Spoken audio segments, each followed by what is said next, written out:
How can a philosophical discussion fit with coffee?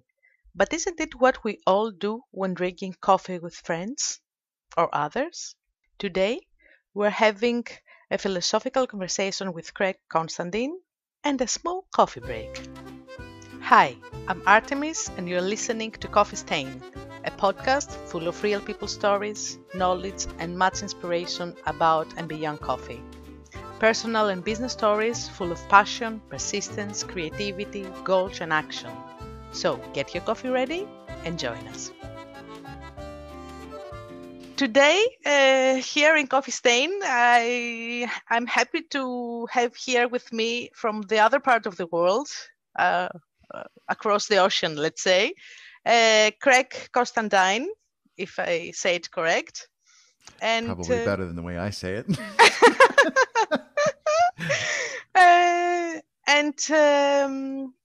I'm very happy that he's here with me today.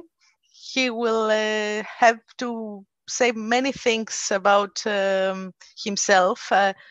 I would definitely propose to the people that are listening to us right now to read his about page in his website and read it in very detail and with calmness and because I think And they a cup will of have coffee. to and a good coffee. I think you're going to gain many beautiful things. So, Craig, welcome and thank you very much. Thank you for inviting me. It's a pleasure to be here. I'm glad. I just want to start with the main thing that you say, that in your guests, you ask the three words to describe their practice. Okay? And you mention your three words. How can you define practice? Oh, that's the best part of the question. And for me, my definition of practice is really just to recognize that I'm on a journey. And like, of course, everyone is on a journey just by default.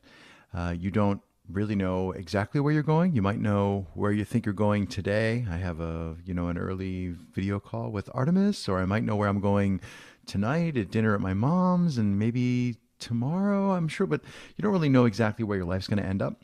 So for me, the idea of practice is a reminder to be aware that you have to make that journey, that it's, whether you believe in a higher power or you don't believe in a higher power, it's still up to you to try and create that journey. So 20, 30 years ago, I would have said practice was the physical part of it. Push-ups, running, jumping, playing when you're really young. I would have said that's what practice means. And then maybe 15 years ago, I would have said practice is the thing that I do for work, the thing that I do to create money for myself. And I don't think any of this is original to me, but now I believe that really practice to me is being mindful of the fact that I'm on a journey. And that's something that I discovered along the way in my own journey. And when I started asking people the question, so it's the hook question at the end of my podcast, I say three words, and of course the final question, three words to describe your practice. And usually the guests and I talk about that question a little bit before we start recording. And sometimes they ask literally like, well, what do you mean by practice? And then I say, the other half of the answer to your question is discovering, for me, discovering what the other person thinks It's I mean by practice. practice and what they, that's also part of the question. And that's what really makes it powerful. If you ask a very clear question, what's the value of pi to 7 decimal places, then you're going to get an answer. But now we're just trading information. And if you ask someone a question that's too open ended, like, what's the meaning of life, then they have a real hard time finding anything to hang their words on. And there's something about asking people for that mixture of, I want three words, which is really concrete, that describe your practice. And then that's like really fuzzy. And that gives them this really open space, but a little bit of something to play with, and then an open space for them to maneuver. So that's what I really like about. And then I could really go into that. There's different kinds of answers that people give to the question, which kind of gives you more insight into how they think and things like that. But most people that I've talked to and asked that question of, they've given me answers that are more along the lines of life as their whole practice. But there's also a selection bias. That's also people that I have chosen to interview. Hmm. So maybe if I was interviewing sixth graders, middle school students, I'd get different answers. Yes, what I was thinking was that probably, and I would say maybe they should, these three worlds in the past of our lives will change. Because Yes. as you said, when you were a teenager, then afterwards, now, Yes. maybe after 10 years. So I think this is a beauty, and this is a question that we should ask to ourselves in some period of time again and again and again in order to be on this track of our lives, maybe. Yeah. It's also good because you look at what you said, what you answered previously, and then you can see. I'm a big fan, a big proponent of journaling, of telling people you write Mm, anything, write something, mm, and of course you're going to write that down in your journal, but just the ability to look back. So if you're not a person who journals, you can be a person who at least thought about your 3 words, and then 10 years later, you're not going to forget what you had for your 3 words. So it's an interesting tool. Today I had a question from a girl who is a barista that listened to my podcast, thankfully. And she said that she would like to see more of the people that are guests. And to be honest, they want to know more of the people that are behind the microphone, because podcast Mm. is a remote way of Yeah. communicating, let's say. So uh, I would like to ask you a question similar to what you ask your guests. Uh, because the podcast name is Coffee Stain, I would like to ask you, what do you think your stain as Craig Constantine is in this world? Hmm. I so I don't have children. Just like that's one common thing that most people I think would answer. Like my mom has had like jobs and worked in real businesses, and they do these big meetings, and they're like, everybody stand up and tell us your most proud accomplishment. And my mom's just like, my son. Like, so if you have children, that's going to be something that I think is really going to leave your mark on the world. So that's not something for me. That's by choice. Long story, but yeah, that's not the most obvious answer for me, or what would be an obvious answer is not an answer for me. I used to think, maybe going back, so I've started working on the internet in the early 90s, late 80s. So I used to think that at some point along the way, we would do something really cool that would like change the world. And I often thought, well, maybe that will be the thing that I'm either remembered for, or even if not remembered, like, created this or created that. Now, I'm thinking that it's much more valuable, the mark that you leave on other people. So if you're a well-known TED speaker, TED Talks, if you're a well-known TED speaker, then maybe you'd interact with thousands and thousands of people every time that video plays. And I don't think that's, well, although, now I have a podcast which doesn't get listened to by that many people, but there is that opportunity there for people to hear my voice like years later. Now I'm thinking that the mark will be the people that I interact with more often. So there's people that have worked on the podcast with me. Or if I can be so bold, people like yourself that I work with in podcasting courses.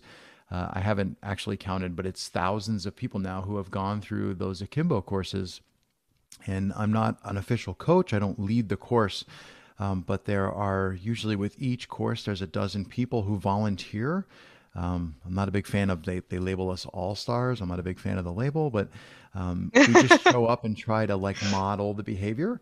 And the metaphor of like ripples in a pond, those little contacts that I have with, like this student has posted hundreds of things, and I've only ever posted one reply to that student. But it might be just the right question to ask them, or just the right idea, or hey, have you seen this? Or here's this piece of gear. And I really think that the idea of The phrase I like is paying it forward. So like if I do something nice or I do something helpful, then that multiplies as people repeat that type of behavior. So I really think that I don't really expect that I'll leave a mark that has my name on it. I did have the opportunity to go to Rome, and there is a I always say Constantine. There's a Constantine arch, and I'm like, yeah, I don't think there's going to be. I mean, my name's already on the arch, but no, I don't think I'm going to have, those types of triumphant arcs or that type of mark. I really think, and to me, I think it's far more interesting to me personally, the one-on-one or the small group dynamics. So Mm, it's almost like the more you want to leave your mark on the world, the less effective you're going to be at doing it, and then the more you don't actually, you're not actually trying to leave a mark, but you're trying to be open and personal and communicate. The more that you just be honest, the more you just show up, the more that you're going to wind up leaving a mark. So I think that to me, I think will be, I think it'll just be like maybe a footprint or an echo in the people that I've worked with over the years. And sometimes I think, oh yeah, how many people is that? Two, three, and then I remind myself a little like there are online communities, like extremely technical oriented online communities, and I was there early on when the community got created, and there are like 200,000 people that the system says like 200,000 people have read something you've written or voted. I'm just like, okay, that's a lot of people, that's a lot and of people. it's Yes, not they a are. lot of, like I didn't fundamentally change their lives, but I'm really, to me, rationality and like meaning and understanding is really important. And, maybe they got a little dose of like, oh, that's a really insightful question. Like maybe that helps them. I don't know. So I think that's going to be my stain on the world. That's a great, great, great answer. I usually say great many times, doesn't matter. Okay. I tried to find my words, my three words, but we will talk about it later. It's Maybe. hard. It's a It's really good hard. exercise for people Yes, listening. yes. Imagine I go, okay, give me three words to describe your practice. Like, like a lot of people joke. I think that when I was reading your essay, as you say, they came they came to me. As I was reading, the first came, the second came, the Excellent. third came. Excellent. So this is the reason that I'm repeating. Read, please, this about of Craig, please. It will be very helpful. Also, I would stick to these three words because I think it's important. I think that as it worked for me today, I think that when people are reading or listening to the journey, because I think that the way you write it is like a journey. When they are reading to someone's journey, it's easier to connect and find their own three words. So I think it's if you just say to them, Craig, tell me three words that can describe your practice. They're going to get stuck. But if they read it, your journey, it's like an example, and I think it's much better. It's much more to their heart. Yeah. That essay was written by, it's actually written by four people. So I have three other business partners that run the company that the Mm-hmm. podcast is part of. And I had been asking the question, three words to describe your practice, for years. And there's a great backstory about why I didn't come up with that. I got it from someplace else. And after a while, we're like, okay, we knew this question was really good. Like it really Mm-hmm. elicits, a lot of times it elicits the best part of the podcast is at the end. And there's a lot to why I think that happens that way at the end. And so we said, we should probably try and do this for our, for the project, for Movers Mindset. And that's what we started doing. And then the more that we worked on that essay, the more I realized I'm like, no, this is actually like Craig's three words. So I had three words originally that I had picked. Someone asked me the question while pointing a video camera at me once. I was like, so I've had that experience. And I don't even remember what my three words were at the time. I've contemplated asking them to find the video, but I don't really want to know. So I had picked up someone else's three words that were strength, dignity, and community. They were in French. It's force, dignity, et partage. And the person who originally used the words gave them in French. And so I used the English Mm-hmm. translations of them. And they were good, but I never really felt like they fit. I mean, like they were close, but it was like they were just a little too much physical and not enough thinking. And so when we wrote the essay over the course of weeks till we were done, it was like, no, this is my essay. Like I didn't write every word that's in it, but every word that's in it is true about me. So that in itself, thought was really something interesting to realize that you don't have to actually write every word of something for it to be completely true about you. And I mean, that's Yes, of obvious course, when of I, course. like, autobiography, people can write a biography of you and it can be completely true. And it's like, wow, that's truer than I would have written. But that essay really helped me understand, it wasn't that it changed, in the essay we mentioned, it wasn't that it changed the path that I was on, but it actually makes it clear to me what the path is. And I think that's a good way often to sort things out in your mind, is to deconstruct them, take them apart, learn what the pieces are. And then when you put it back together, you're like, oh, that's how that works. That's why that works. So it's interesting. It was an interesting journey. And now I'm always a little nervous about leaning on those words too heavily. Like, I at one point in my life, I didn't have three words. And then I had three words, which I have now forgotten. And then I had three new words that I borrowed from someone else. And now I have three. I'm like, well, when I turn It's 60, should I it's should I moving change? on. It's Yeah, moving like, so I'm on. I'm curious to see at what point do I feel like the words that I currently like so much, do they eventually feel like I've outgrown them? I don't know. That I think they're pretty We'll cool. I see. like that. I think that we'll see. Probably most of the audience of the people that are listening, probably, hopefully, in this podcast, they would wonder why you are here in this coffee stain that some people think it's only about coffee. But Well, I do have a cup of coffee.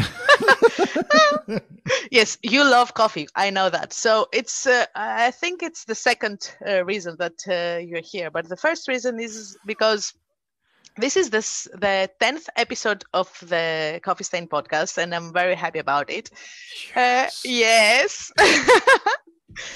And I think that the reason that you're here is because I want you to transfer your experience and what you do at the moment to all the people that are listening to us.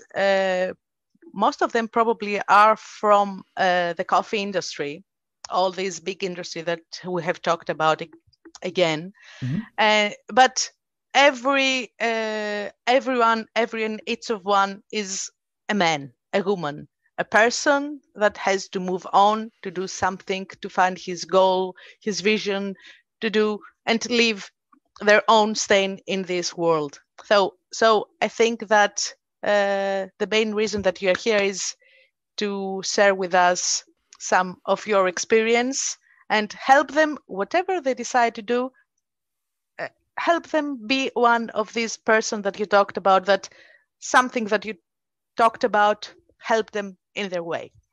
No pressure. No pressure. Uh, No pressure at all, Artemis. Uh, who is well, what's Craig? come? Who is Who is Craig? Craig? Oh, that's a different question. Craig's No pressure. certifiably no pressure at all. I think it took me a long time to realize that,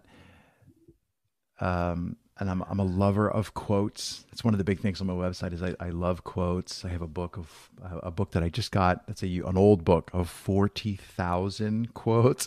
We want to tell us this book because we love That quotes. one, that's another tangent. So there's a quote, and I'm stumbling because I can't think of the gentleman's name. So I'll leaving out the person's name. He basically said, there's no like work time, there's no play time, there's no life, there's just time. And when I say it, like, duh, that's obvious that we don't actually. Some people talk about, like, I put on my work suit and I go to work, or I put on my work hat or my play hat. And it's like, it doesn't really work like that, right? It's really just you. And it took me a long time to realize, which things in my life built me up, energized me, and which things tore me down. And there's a time and a place to like take the difficult challenge. Like, okay, I don't really want to do this, and it's going to take months, but there's a reason why I'm doing it. There's a reason why I'm choosing the hard work or the hard path.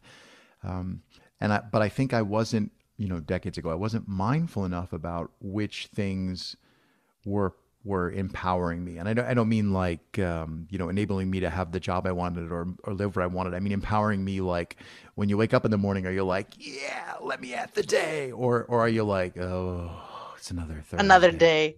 Right. Yes.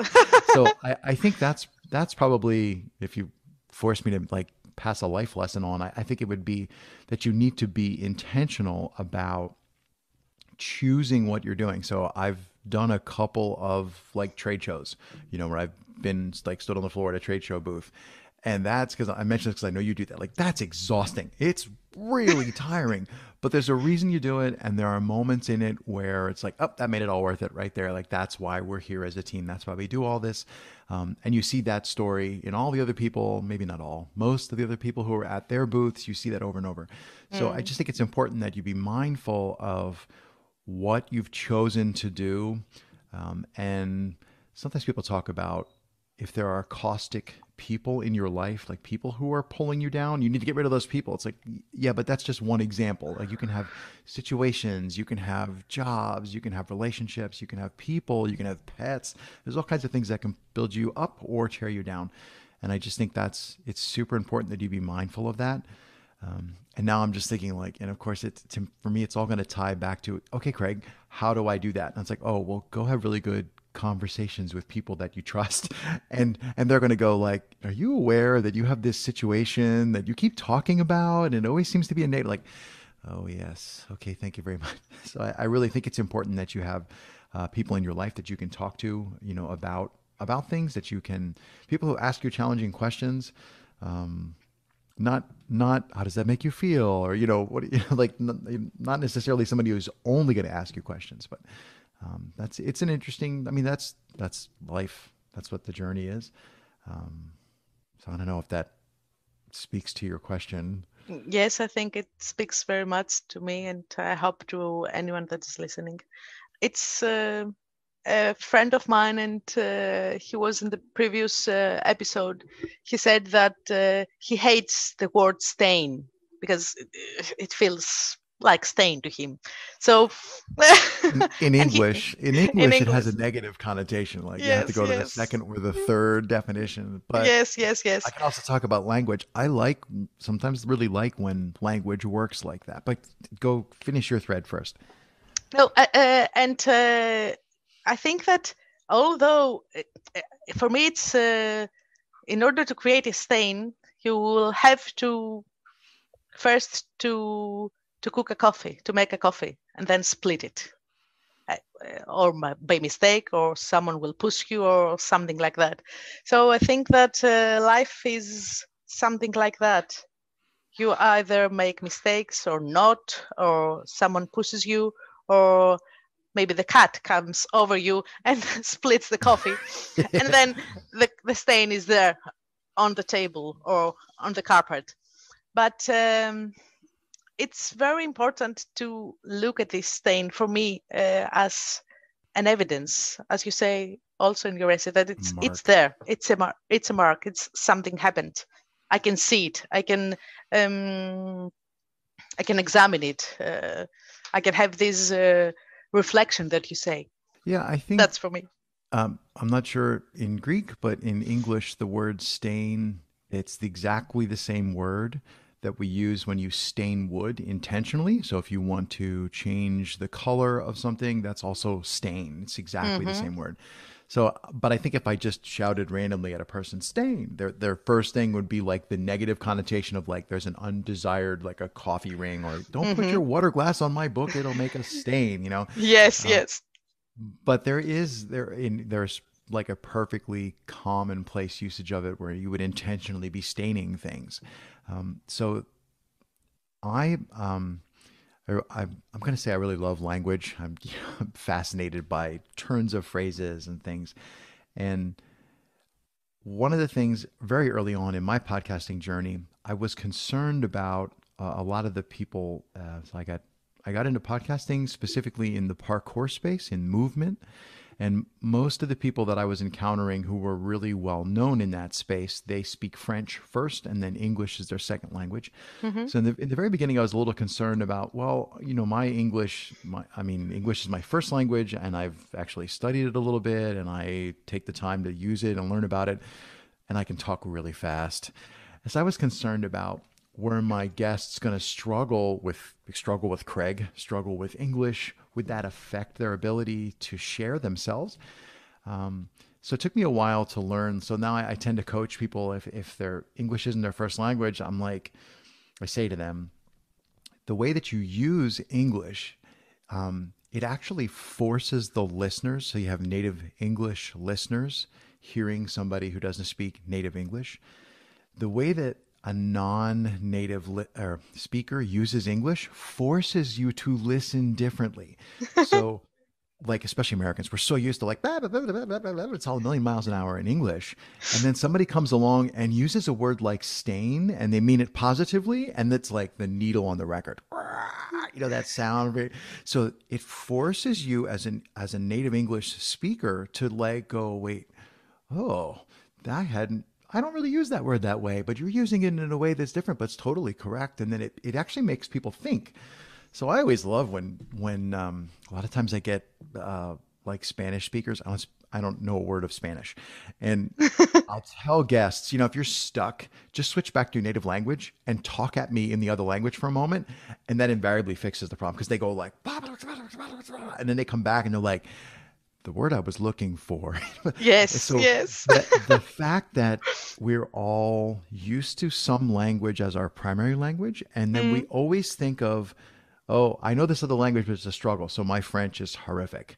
But when I'm forced to use French, the French speakers, they don't go, oh God, and like stop listening. They like lean in, like, oh, we're gonna have to really listen to figure out what is Craig saying.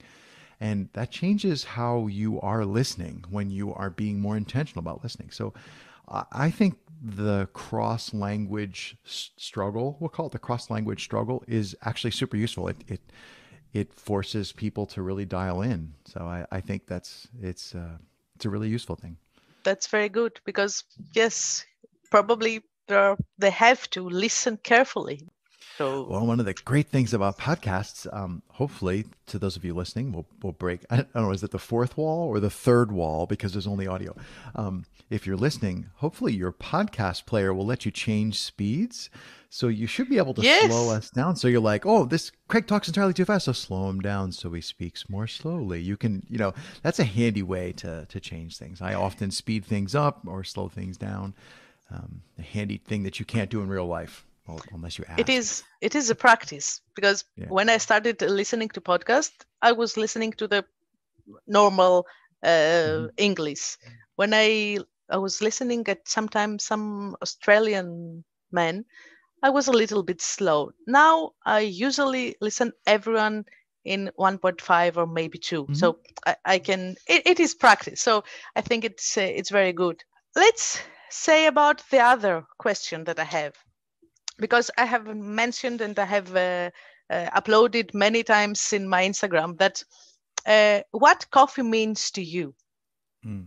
Um, I was going to say I'm schizophrenic, but so I have Jekyll and Hyde might be a better Dr. Jekyll and Mr. Hyde, or is it We Mr. all Jekyll? are, I Yeah. believe. Um, and so what happens to me is I have like it puts the coffee in the cup or bad things happen. Like there's that side of me which I'm just drinking coffee because I'm addicted to caffeine. Um, and then the other side of me is when I get to enjoy coffee as part of the environment. And that can just be just me drinking a coffee by myself, but it's often drinking coffee with other people. Or coffee prepared in certain ways, or I mean, obviously, talking to people in the coffee industry, right? Every cup of coffee is different. I mean, like literally, make me one 5 minutes later, it's not the same. So when I don't I probably travel a lot for the average American. America's huge. Like I mean, I've been around a lot of it, and I've only ever seen a tiny portion of it. And Like a lot of the flights in Europe are vastly shorter than flights. Like America's enormous. So I don't fault Americans too much who don't travel because you could just get in your car and drive thousands of miles, thousands of kilometers. But I've also been around the world, and there's something about sharing. So it starts with sharing food, right? Like sit down and Mm-hmm. share a meal with someone is like thousands of years old way of if somebody feeds you, that's probably a good sign, like it's Yes. okay. Um, and so the coffee to me feels like an outgrowth of that. It's in some ways a simpler thing that we can share. Tea is very similar to that, and how people use it as a tool to create. A lot of times people use coffee or tea as a tool to create an environment, create a space. So instead of us just sitting here like, what do we do with my, and it's just like, so Artemis, like it's Oh, like Craig. it's a cultural thing. We understand this across borders Mm-hmm. as we both sip. So for me, there's these two modes. Like every morning, my wife and I get up, and usually she makes the coffee. Sometimes I'll make the second pot. We tend to make smaller pots, although we don't. We tend not to do the American thing, which is where we make coffee and let it sit for 9 hours. No, like I'm not that Yes. bad. We make multiple small pots. But at our house, the coffee is basically the same every morning. And then when I'm out and about, I am often looking for the coffee shop. Often something like a lot of times when I'm traveling, if I'm traveling for podcasting, I need to be certain place at a certain time, and I want to get close to it, but I don't want to be like ringing people's doorbells an hour early. So a lot of times I'm on the internet, like where's the coffee shop, finding the locally roasted coffee. So for me, there's those two modes. There's like coffee as like the morning drug, addiction, and then coffee as the way to create space, like create a space. I don't mean like I need more distance, but the way to create Mm-hmm. a space that involves us, That multiple people. involves all of us. Yes. You mentioned parkour, and this is something that I want to tell us something about because some people think that coffee is not a part of athletes or that people Oh, that no, no, no, no, no, no, no, no, no, no, it's no, no, no. completely wrong. Okay. Yes. That people that are are taking care of their mind, of their body, and of their soul, all Mm. these three, that it's one. Some people think that coffee is not a part of these people. Yeah, that's not right. That's wrong. There are certainly there have to be elite level athletes. So maybe at the Olympic level, maybe, but I doubt Okay. it. Hmm. Maybe at the extreme top, people are hyper aware of every molecule that they put in their body. But setting aside those people, because I am not those people, setting that aside, the vast majority of athletes that I have seen, I have met many people who don't drink coffee, but then they drink tea. I have Hmm. only met a small number of people who will say, I only drink water. And most of those people have said, and tea. Like, so there's something about, like, and I have to remember, like, I'm talking to people who are in coffee, like everybody drinks coffee, and there's something really special about that magical bean. Like, it's like that drug. I often wonder, like, have humans been drinking caffeine long enough that we are actually adapted to it? Like, is it really maybe important for us? Yes. So I it's like everybody drinks coffee that I know. And then they all have their own. Some people will drink any coffee. I'm like, you can buy caffeinated soap. Just get the cap. You can actually buy caffeinated soap with caffeine in it.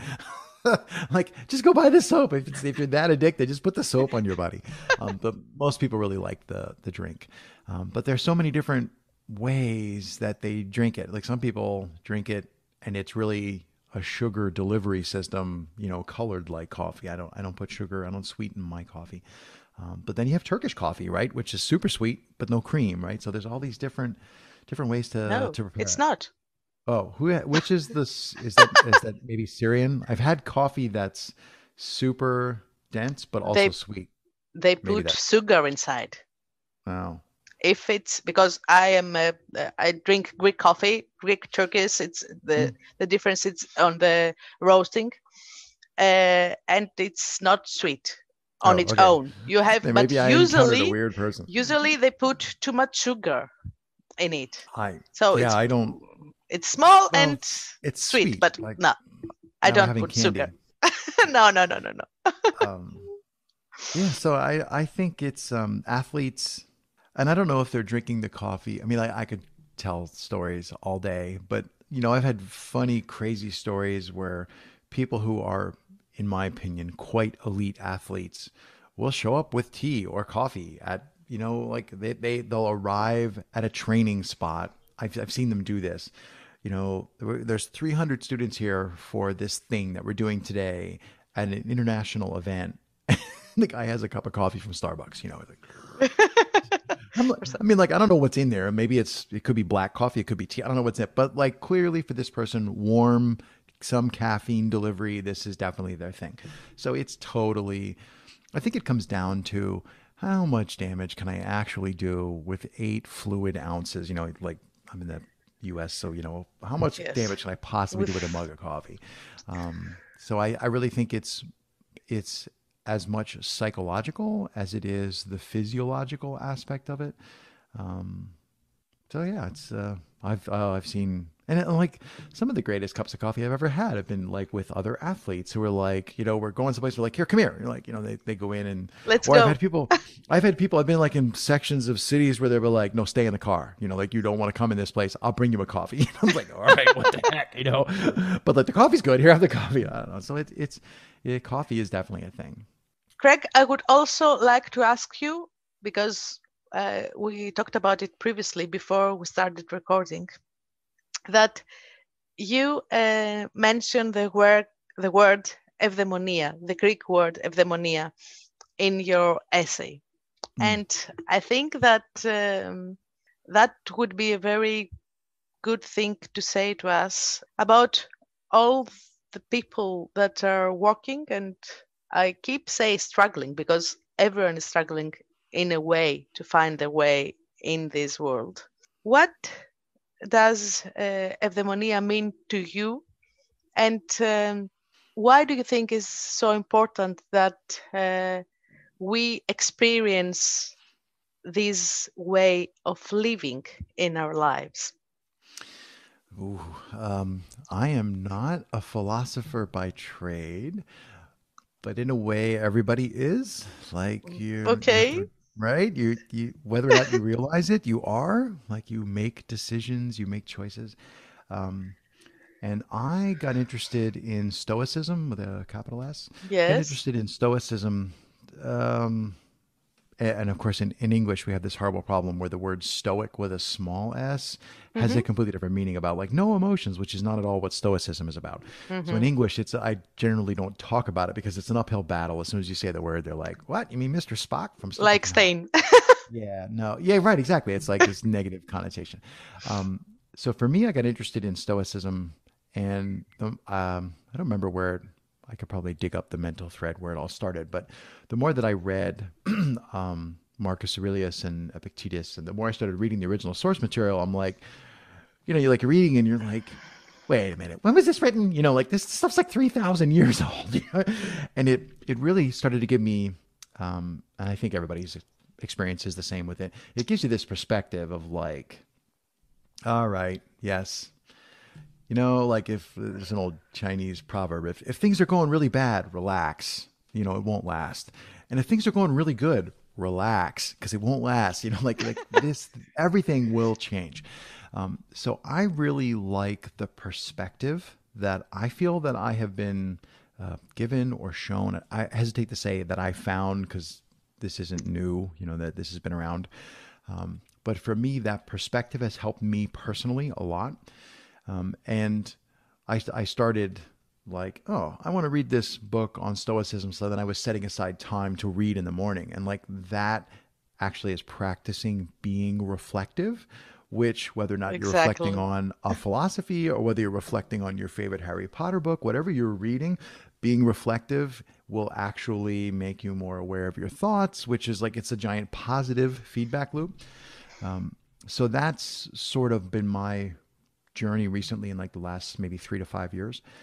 that reflective type of thing. And it turns out I read a good book recently, an introduction to Stoicism, which is called, I think it's called the Ancient Art of Stoic Joy, I think is the title. It's a very small book. And actually, I kind of read it and went, I'm beyond this. Like, I wish I had found this first, like it was a good first book, but I read it anyway. And then I went, hey, this guy is like in Ohio. I could drive to this guy in like 6 hours. So I have him on my list of people I want to go talk to on the podcast.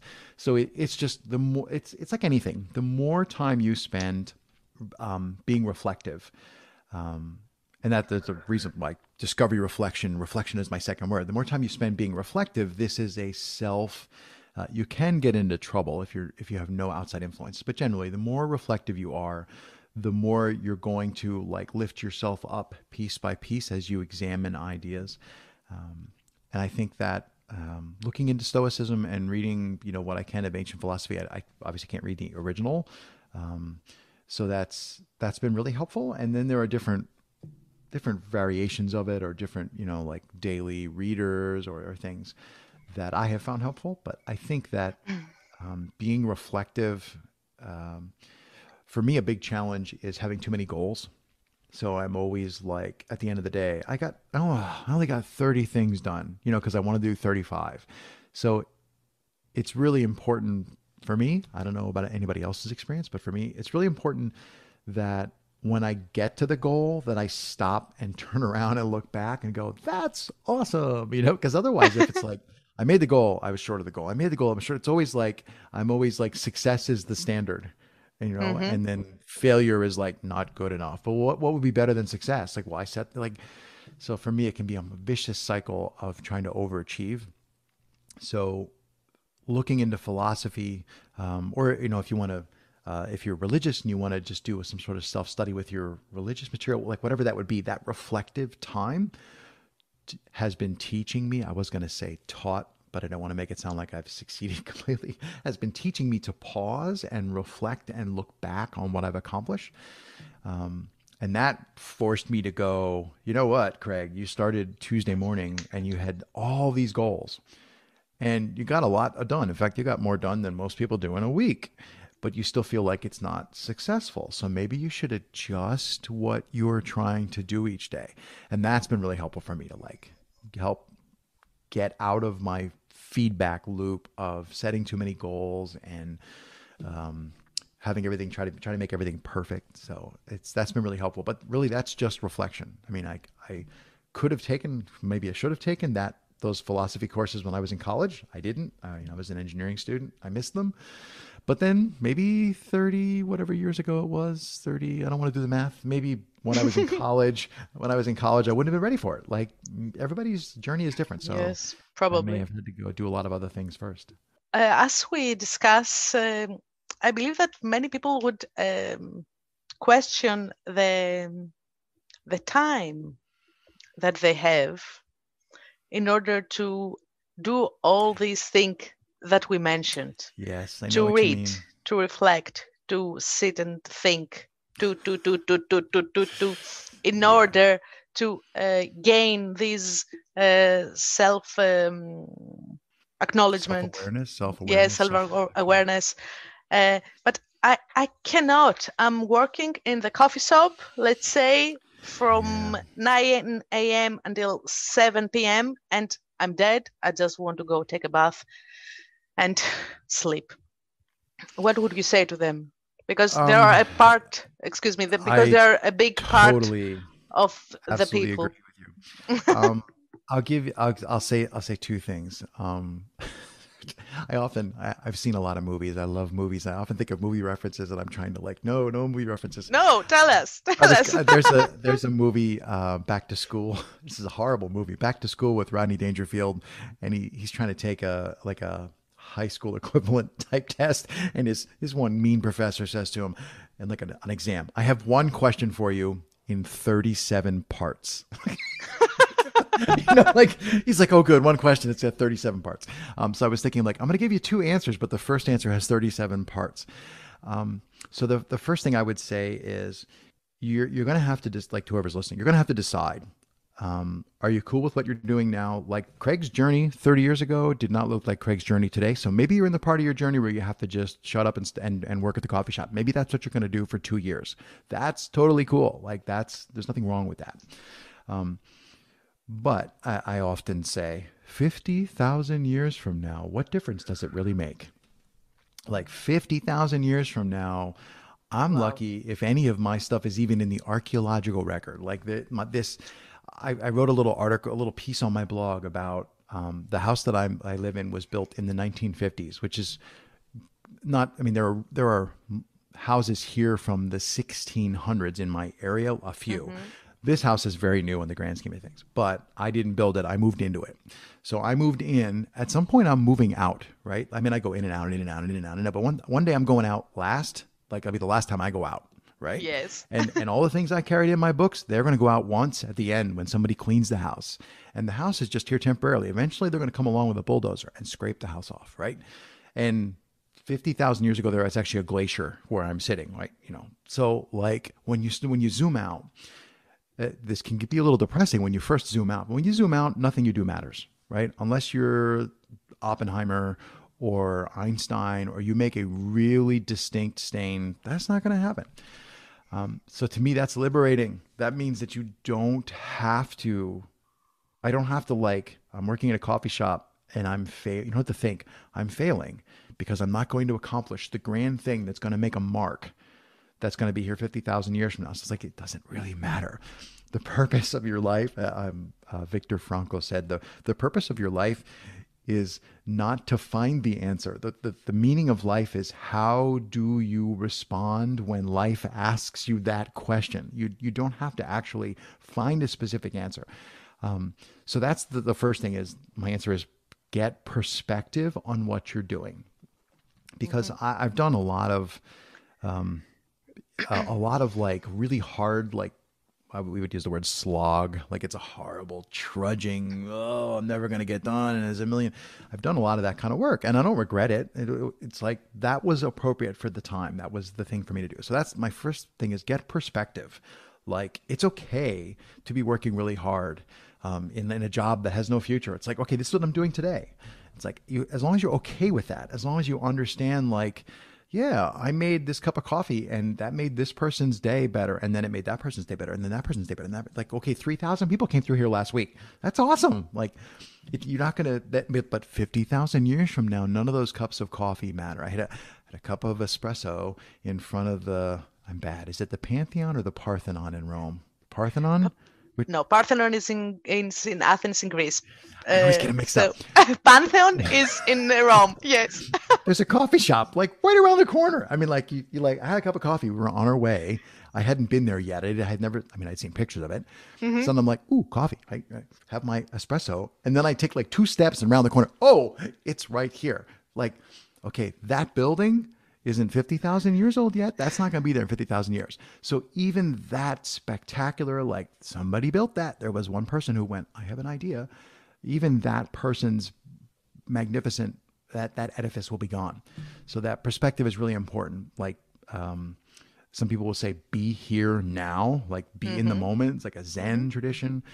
My martial arts teacher once said, this doesn't, it's kind of a little rough. And even in English, he said it in English, it's know this, know that, no delay, like English, NO for none of, no, like don't be fixated on this. Don't be fixated on that. Just don't delay. Like know this, know that, no delay, go. You want to go left, go left. You want to go right, go right. So that's my first part of the answer is perspective. Be aware of what you're doing. And like, that's okay. That's fine.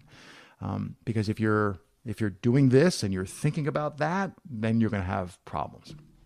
Okay. Having said that, if you're, if you're, if you're doing something that's self-destructive, like if you are literally working double shifts and you're not making enough money to be in the apartment, I think that there is reality. You do need to look at, oh, I'm in an abusive relationship or I'm in a codependent. Like there are all kinds of things that you can be doing which are self-destructive. And I don't mean when my first part, get perspective and the small life, the small activities is okay. I'm not including in there self-destructive behavior. Mm-hmm. So hopefully, if you start to look into getting perspective, then you can sort. You'd be like, you know what, this job at the coffee shop really isn't that bad. I mean, I laugh all day, and yeah, I go home, my back's tired, it's killing me, my feet, but I actually enjoy the job. It's just really hard work. Okay, keep that. Do that for another year or two. My drug addiction, I'm not talking about coffee, but like my real drug addiction, that's actually not a good thing. That's a destructive behavior. And you know what? I don't seem to be able to get control of that. Okay, I need help. And being self-aware enough to reflect and to separate those two. Like this is something this is my journey. Okay, that's cool. Let's continue on this journey. And this is something that I'm doing that's self-destructive. Stop the self-destructive part. And then as soon as you can do that, as soon as you can do those two things, then you will go, I really like reading. Or maybe you don't. Maybe you really like watching movies. Whatever it is, for me, I really like reading. And I think I know why, but I really like reading. So I ran the experiment. I read a lot. Well, this is great. I had cool blog posts. I had fun conversations. I stopped reading. All those other things stopped too. Might be something there. So once you start to become reflective, then you're going to find you actually don't need to make time to study philosophy or to work on daimonia. You can't not do it once you realize that those things empower you or energize you. And that's if you have to make a checklist that says I'm going to do this at 6, then it's not going to happen. You want to find things that build you up. So I don't know. That's my 2 cents, as we would say in English. In 37 good. parts. Yeah. I think that that answer of yours is the best way to close this episode. I think that we have, I don't know how much time we're here. To be honest, I haven't counted. I don't know. We don't care. Okay. I think that it was very, very beautiful, and everybody that might listen to us will gain something. And thank you. And I'm glad that you followed through on like after our first conversation. I'm glad that you didn't put down the mic. I'm glad that you kept going. I haven't listened to the latest episode that you have out, but I've listened to, I think the first, what was the one that you had a different one that was just you solo for the new year? The like fifth, number 9, I think. number 8. Yeah. 8. That was a cool one. I always like when people change the formats and try different things. So yeah, please keep going. The world needs more podcasts, I think. And it's not a joke. I mean it seriously. Everybody's, it's so easy for people to not be heard and to never share. And podcasting is a great way to have intimate conversations with people. But the structure of podcasting forces you to like pick a thread. So you have your very clear thread, and then that focuses your thinking, and then it makes me go, well, let me talk about coffee this morning somehow. Like that structure. We were talking before about I often use coffee as a way to create a space. I do it with the guests. I've had guests show up super nervous, and I'd be like, you know what? Before we start recording, let's go for a cup of coffee. Like, because I've looked where the coffee shop is, and we go for a little walk, have a cup of coffee, and the guests are completely different. Like, I mean, I use it as a tool, and you happen to be using coffee, but you're using the through line of your podcast to create a space for these people to come on and talk. You had that wonderful conversation. Was she in Albania? Was the woman in, there was a woman you talked Romania. to? Romania. It's pretty close for an American. We don't know. Yes, for America, yes. Sorry. But those conversations, that wouldn't have happened, or maybe she'd had the conversation with you, but no one else would have heard it. So, I applaud your efforts for podcasting. Please keep going. If you're out there listening, like, it's like, you should talk to Artemis more off mic. We would say talk off recording her about podcasting, about her journey. Ask her how she got started. Do a co-host episode with her. There's all kinds of options. Super fun. Thank you very much, Craig. I want you to share with our audience where they can find you. What do you want them? Also, I would like to mention something else. Okay. We're not done. No, I'm not done. I was coffee. Thinking about this today, that podcast, because it's a little remote, they just hear our voices, me, you. They don't know how do you look like, or me, how do I look like. But I think that this is the beauty of the podcast, in order to go and search for Craig Who is he? Mm. What does he look like? What does he do? Search for him. Do a work of yourself. Not just Nice. wait. Not just wait for everything to be ready and in front of you. And I think that this makes podcast a better way of learning, educating, and connecting. I would My view. completely agree with you, 100%. Um, I've listened to thousands and thousands of podcasts, and my opinion is, and this is going to be don't follow a specific podcast and listen to every episode. Yeah, don't do that. Instead, you can kind of like lurk them. There are ways that you can like follow their website or follow them on Instagram, and then you see Artemis like, here's episode 10, and like so that you're like a lioness or a lion, on the hunt, and you're looking and you're like, ooh, Mm. who's Artemis talking to some whack job from America? Or here's some like so that you're in search of information and ideas Mm-hmm. and people. And then so I do that with all the podcasts that I love. I follow them, but at a distance. I'm like sneaking up behind them, and I'm like, yeah, that guest isn't interesting enough. Well, who's that guy? Because the thing that you really engage with, the thing that draws you in, is the relationship between the two people or more in the podcast. So it isn't really that awesome to hear Craig talking with 100 people. Like Mm-hmm. what would be awesome is one of those people or two of those people you really are interested in, and you want to hear the Craig tool used with that person. But then go follow that person's idea. So now this is a little meta, like, oh, that would be you're thinking about me. So Artemis is saying, like, go look up more about Craig. So it's like, well, you can go to my website, which is just my last name. I say Constantine. It probably should be Constantine. It actually should be Costantino, but that's a whole nother story. So Yes, Constantinos. In Greek, it's Costantino is Constantinos. Yes. well, I'm actually Italian. I'm from southern Italy originally. My family's from southern Okay. Italy. So it should be Costantino, but Ellis Island happened. Anyway, go to Constantine or Constantine, Cons, just like it should be spelled, like the emperor. .name, Name, is my website. More than you'll ever want to know is there. Another good place if you're interested in finding anyone on podcasts is there's a website called podchaser.com, and you can like search people by name and find all the podcasts they've been on, so you can find the other podcasts I've been on. And that's just spending, might take you 20 minutes. Maybe not for me, but like a random person you hear Artemis talk to and you go, wait, what? Who's that? Go spend 20 minutes and look. And the internet is a magical tool, right? Go look for Mm. more about that person. Oh, they wrote a book. I have not written any books. Oh, they wrote a book. Oh, they have a website. Oh, they were on here. Oh, they posted this. Oh, they're on Instagram. Oh, this person's actually a photographer, or whatever that person's story is. That it depends on who you are. Like, to people listening, depends who you are and what your life is like. You may discover that what you're actually missing is information. You're just starved for contact and fresh ideas. And being that lioness or lion on the hunt, well, you're like, I'm looking for this.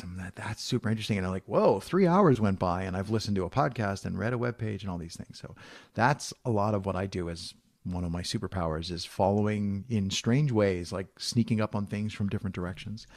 I don't know that it's really necessary that you go find me, but that's my website. Everything is linked off of there. Actually, everything is linked right off the front page of there. So that's where it is. I will also link Craig in the podcast, of course.